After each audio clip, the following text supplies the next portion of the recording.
So when I talk about domestic violence at rallies or whenever I'm invited, I'm really not interested in talking about blame or shame because it's a dead end street. It doesn't help anybody. Um, and I think also too, what I like to talk about is the types of domestic violence there are. I've grown up with all three, so I can compare. So sexual abuse, I often sort of say it feels like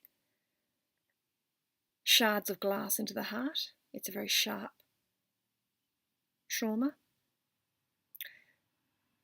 Physical abuse feels like bullets. It's blunter. I mean, not that I've ever been shot in the heart or had, but it just feels blunter. Sexual abuse is sharp and it hits you, cuts you deep. Physical abuse, like a thud or a hit, getting knocked off a chair onto the floor, that feels like a blunter feeling emotionally. And then there's verbal abuse, and that's like cactus splinters into the heart, and it's invisible, and that makes you crazy, makes you feel crazy. And when I first got into recovery, got clean and sober off of drugs and alcohol, because I used drugs and alcohol for 19 years in varying forms, but, I'm a full-blown addict. So I need to remain abstinent to stay in recovery. But what happened when I got clean and sober was that all the sewage of the past that had been in lockdown in my heart's library, inaccessible, all those books sort of fell to the floor. That whole shelf collapsed and all that shit fell to the floor, all that messy stuff. And the irony is, when I work with clients that go, oh my God, I've only had verbal abuse, I feel like a fraud working with you, you've had such horrific stuff. I often say, look, I'm not interested in comparing pain, because pain's pain. It doesn't matter if it's come through sexual abuse, physical abuse, or verbal abuse. It's painful and it needs to be attended to. Now, the irony is that with sexual abuse, those shards of glass, and with physical abuse, those blunt traumas, it's like when imagine those people coming into a hospital ER, and you can see the shard of glass, or you can see the bullet wound. The surgeon knows where to go. And great therapists, there is a formula for helping people recover from sexual abuse and physical violence. There's a formula, there's a route, and it takes different people to different levels of time, depending how long, but end of the day, there's a formula. However, many people don't identify with the fact that they've had severe neglect and emotional trauma through verbal abuse.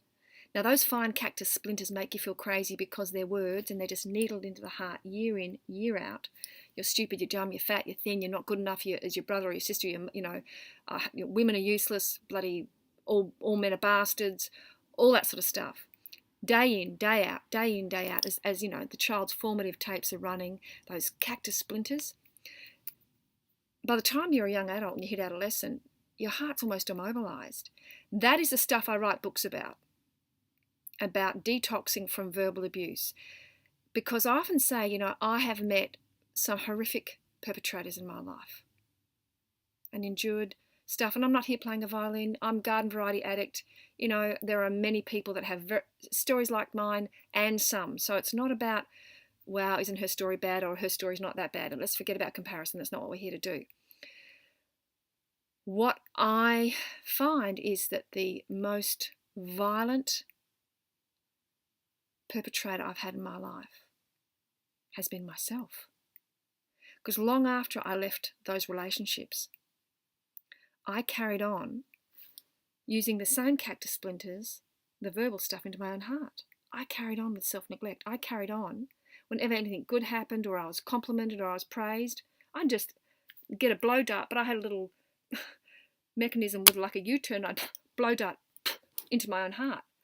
I'd just keep doing it because that's what I'd been taught verbally to do with my own internal language.